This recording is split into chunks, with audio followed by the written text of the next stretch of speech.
Hola a todos y bienvenidos a una nueva edición de Alerta Congreso. En esta ocasión nos encontramos otra vez con nuestros amigos de Observatorio Legal, pero con una entrevistada nueva.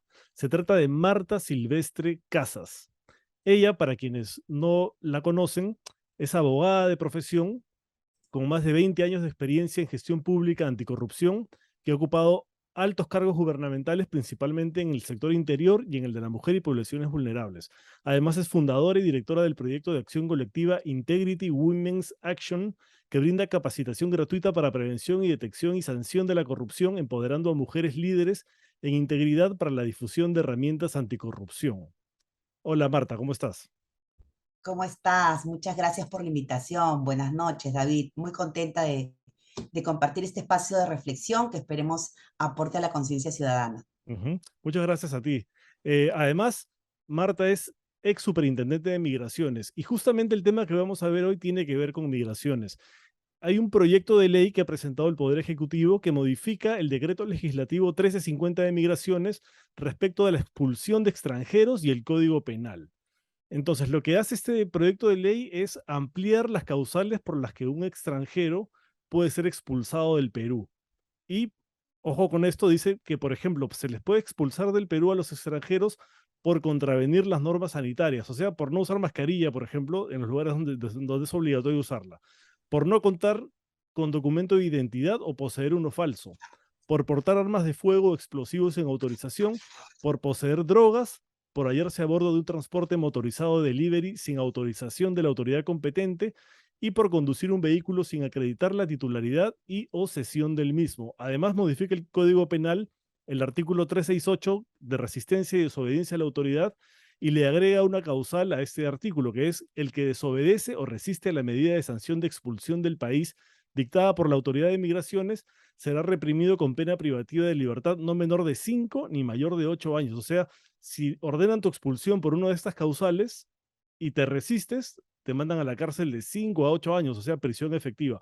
Los fundamentos son los que ya hemos visto en otros proyectos de ley con este mismo tenor, y este es hincapié en que hay demandas recogidas en diversas regiones respecto a extranjeros que incurren en asaltos y actos delictivos, y vincula el incremento de la migración venezolana con el incremento de los delitos con arma de fuego en el Perú. Entonces, mi primera pregunta, Marta, que son básicamente dos en una, ¿es proporcional expulsar a una persona del país por simplemente no usar mascarilla o no tener un documento de identidad? Esa es la primera pregunta. Mira, eh, quisiera comenzar a analizar este proyecto de ley tratando de abordar cuál es el problema que se quiere solucionar, porque las leyes están hechas para solucionar algún problema, algún conflicto para el bien común, ¿no? Y es innegable que se dice en los sustentos de muchos proyectos, porque este no es el único, hay Ujú. muchos Así proyectos de es. ley que de repente han nacido respondiendo de manera populista a algún clamor o alguna situación desbordada que se ha visto en los medios también de prensa del aumento de la delincuencia, ¿no? Y se ha vinculado este aumento de la delincuencia a la migración, al aumento de la migración, ¿verdad? Y es innegable que el aumento de la migración está vinculada a nuestros hermanos de nacionalidad venezolana, que por distintas razones muy conocidas, no nos vamos a explayar acá, han tenido que dejar su país y huir de su país buscando un futuro y buscando sobrevivir. Por eso quisiera que mi primera reflexión sea que quede clarísimo que migrar no es un delito y no Ujú. podemos estigmatizar la migración. Nadie deja su casa de forma voluntaria, alegremente, para pasar hambre, miseria, un viaje tortuoso, incluso perder la vida en un trayecto que lo lleve a buscar un futuro. Entonces, en este contexto quisiera que se entienda además que hay un problema más allá de nuestra real necesidad de hacerle frente a la inseguridad ciudadana, que no es de ahora, no es de ahora. Si comparan cifras, y cifras hay un montón en diagnósticos, la inseguridad ciudadana está instalada en nuestro país desde hace mucho tiempo, desde hace mucho tiempo. Y respecto a lo que propone el proyecto, otra vez, saliéndonos un poquito más allá del mismo proyecto, las leyes tienen que contener propuestas que sean viables, que sean, que haya una autoridad que en verdad las pueda hacer cumplir. Imagínate que tú seas un migrante venezolano y tú tienes tu documento de identidad, ya hiciste tu trámite de repente de regularización y estás aquí regularmente en el país, pero saliste ese día sin documentos. ¿Qué va a pasar en ese instante? ¿Te van a tomar preso? ¿Te van a meter preso? ¿Te vamos a expulsar? ¿Cómo te vamos a expulsar? ¿Te vamos a hacer inmediatamente el procedimiento administrativo para terminar de sancionarte con expulsión? ¿Quién te va a llevar? Claro, Nosotros además, perdóname Marta, además hay un detalle, ¿no? Que no tenemos frontera con Venezuela, me entonces, has quitado, ¿a me través has de qué leído país la, sería la expulsión? exactamente, me acabas de leer el pensamiento. Entonces, ¿dónde te llevo? ¿Cómo viabilizamos esto, no? Y sería interesante, además, que a la hora que propongan este tipo de soluciones, vamos a llamarle así, también cuenten con evidencia y con cifras que te ayuden a justamente abordar el tema. Yo tengo algunas cifras como tú has dicho, tuve a cargo hace casi un año ya la Superintendencia de Migraciones y nosotros manejábamos muchas cifras y necesitamos ser constante en esa cifra para saber cuántos somos en realidad en el país. Porque esta entidad, yo siempre decía, cuida la casa, cuida a quien entra, cuida a quien sale, pero también cuida a quienes se quedan en la casa siendo extranjeros. ¿Para qué se quedan? Porque si alguien decide quedarse en nuestra casa, tiene la obligación de respetar los principios que hay en la casa, tiene que comportarse igual o mejor que los ciudadanos que son connacionales en la casa.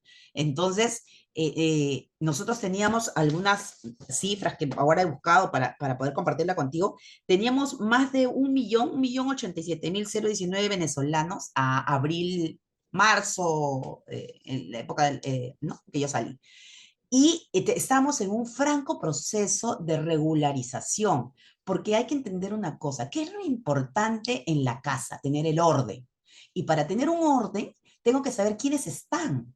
Más allá de cómo hayas ingresado a mi casa, más allá de cómo hayas ingresado a mi casa, quiero saber cuáles son tus actividades, que, si tienes alguna profesión, dónde vives, si estás trabajando o no estás trabajando. Tengo que regularizar tu situación. Y por eso estamos ya casi en el tercer proceso de regularización con los extranjeros, en general para todos los extranjeros, pero claro, el mayor volumen son los hermanos venezolanos. Y esta información era sistematizada y puesta a disposición de quien lo solicitara, pero también teníamos la preocupación de hacer llegar esta información a los alcaldes. ¿Por qué? El alcalde es el primer contacto y el responsable de brindar los servicios públicos, los servicios básicos necesarios en su circunscripción. Y un alcalde, para tomar buenas decisiones, tenía que saber cuántos hay en mi circunscripción. No, de repente decían, oye, tú según el censo del 2016, vamos a decir, tenías tantas personas, pero ya no ese es el número de personas que tienes en tu circunscripción.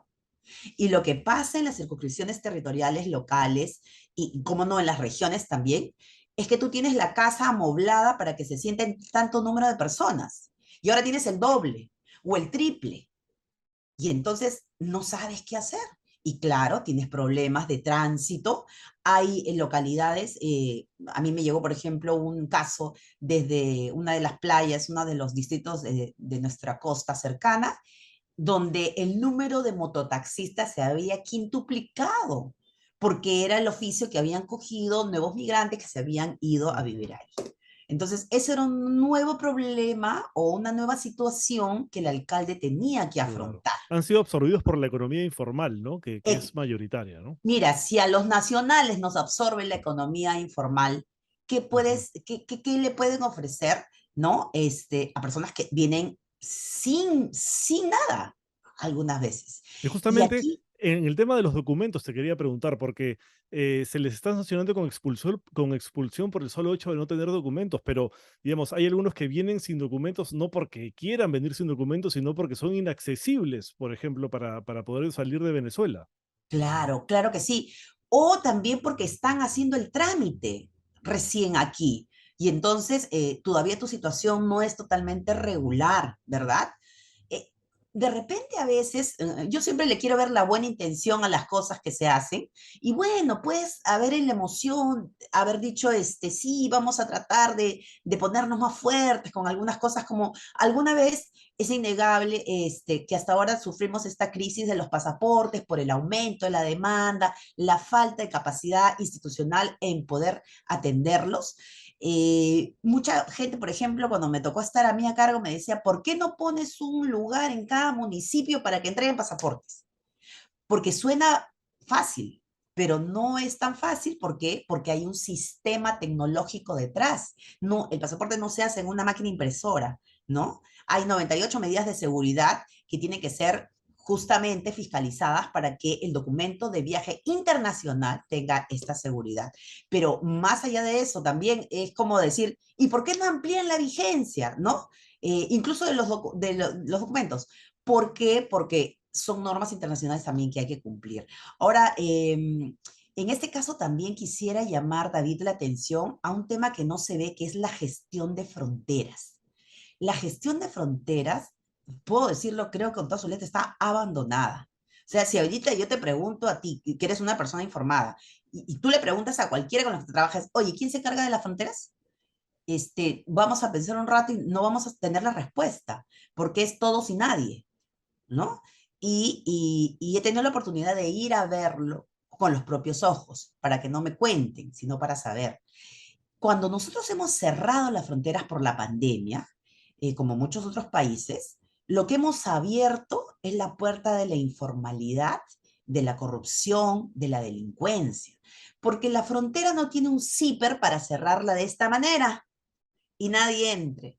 Lo que cerramos fue el control migratorio. ¿Qué quiere decir? Nadie podía cruzar nuestra frontera de la forma normal, que es haciendo el control migratorio. Pero todo el mundo se salta la frontera, sobre Ujú, todo nuestra frontera norte, ¿no? claro. En Tumbes es increíble, o sea, no te lo puedo contar, y bueno, ya han habido reportajes ahí, donde tú ves que prácticamente hay como peajes humanos, de coyotes y esta gente que ya se instalaron ahí. Claro, son Y mafias, el son tráfico humano. mafias, Ujú. son mafias de tráfico, efectivamente, que además están abusando de la necesidad del que quiere, del que está migrando. Nadie, repito, deja su casa, deja su país de un momento a otro para pasar hambre y penuria. No, lo hacen por desesperación. Y entonces acá hay un tema de derechos humanos muy importante sobre el cual llamar la atención. Un tema que creo que no ha sido suficientemente abordado. Incluso yo vi un pronunciamiento de la Coordinadora Nacional de Derechos Humanos a través de su grupo de movilidad humana, que, bueno, obviamente rechaza este proyecto de ley que estamos analizando, que como tú bien has dicho, pretende expulsar a los extranjeros porque no tienen un documento, porque están a bordo de un transporte motorizado de delivery sin tener el permiso o autorización.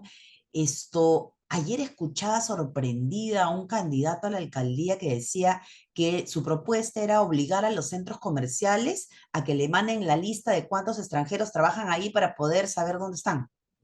Entonces, eh, En campaña siempre aparecen este tipo de ofrecimientos, ¿no? En la última campaña imagínate. presidencial era lo mismo. Sí, imagínate, ¿no? Entonces, este comunicado importante nos recordaba que el Perú ha asumido compromisos internacionales que ratifican la pluralidad de instrumentos que garantizan justamente la protección de derechos de aquellas personas que se encuentran en situación de movilidad humana, o sea, de migración, ¿no? La Convención Americana de Derechos Humanos, el Protocolo de San Salvador, la Convención Internacional sobre Protección de Derechos de todos los trabajadores migratorios y sus familiares, etcétera, y así muchos, ¿no? Entonces, promulgar esta norma contraviene estas máximas de respeto y salvaguarda de los derechos humanos de estos instrumentos internacionales, ¿no? Y bueno, además está decir que además esta propuesta se aparta de cualquier principio rector de derechos humanos porque vulnera flagrantemente la pluralidad de derechos como son el derecho a la protección de un núcleo familiar, a la no discriminación por razón de origen, a la libertad de tránsito, a la vida digna.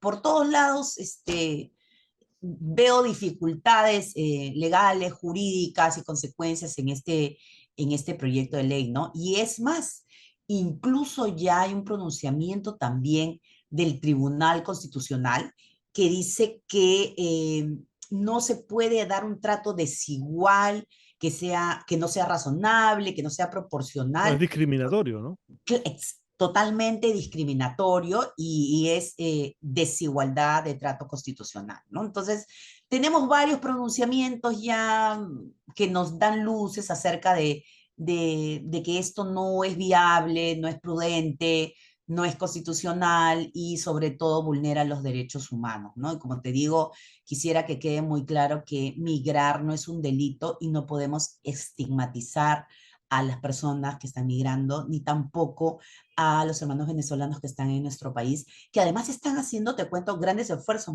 De repente vamos a tener otra oportunidad de conversar solamente sobre este tema de migración venezolana. Hay empresarios espectaculares que han venido a Ujú. poner empresa y le dan trabajo no solo a sus connacionales venezolanos, sino a peruanos. Y exitosamente, muy trabajadores. El año pasado hubo una feria con más de 200 empresarios instalados en el Museo en Barranco. Impresionante, impresionante la capacidad de resiliencia y además que ellos están cumpliendo con un principio de la gestión migratoria que es la integración. Nosotros tenemos que colaborar en la integración a la sociedad de las personas extranjeras que vienen a nuestro país, ¿no? Entonces, Ujú. hay varias cosas que todavía tenemos que analizar y bueno, ojalá que nuestros congresistas tomen atención de estos temas y pidan un poquito más de información de repente a los entes rectores, al Ministerio del Interior, a Migraciones y con evidencia, que es como se hacen las buenas políticas públicas también, ellos también puedan mejorar sus proyectos de ley, ¿no? Ujú. Bueno, muchas gracias. Definitivamente, o sea, es un peligro que se propongan este tipo de proyectos de ley que van a afectar derechos.